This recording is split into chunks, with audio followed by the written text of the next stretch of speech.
অনেকক্ষণ তো হয়ে গেল, এখনো পর্যন্ত একটা গাড়ি পাইলাম না। আমারে মনে হয় সামনের দিকে আগে যেতে হবে। ভাই ভাই আমার একটু পানি দিবেন? হ্যাঁ ভাই, নেন পানি।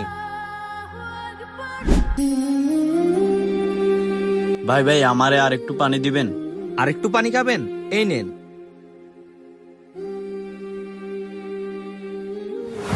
ও তো সব পানি খেয়ে ফেলেছে, এই বোতলটা রেখে কি লাভ, ফেলে দিই। যতক্ষণ পর্যন্ত আমার ছোট ভাই বেঁচে আছে ও তো সম্পত্তির ভাগ পেয়ে যাবে। আজকে এর একটা বিহিত করতে হবে।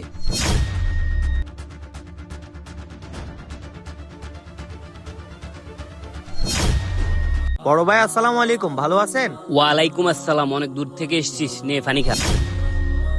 ভাই ভাই আমারে আর একটু পানি দিবেন? ভাই বলিয়েন না, ও আজকে সারা পথে আসতে আসতে আমার কাছ থেকে পানি চাইছে আর পানি খাইছে। নে ভাই, এগুলো তুই খা। ইস, তোর জন্য আমি আমার বাইরে মারতে পারি নাই, তোর জন্য। আরে ও কোথায় গেল? আপনারা ধরো ছোট ভাই থাকলে চ্যানেলটি সাবস্ক্রাইব করুন।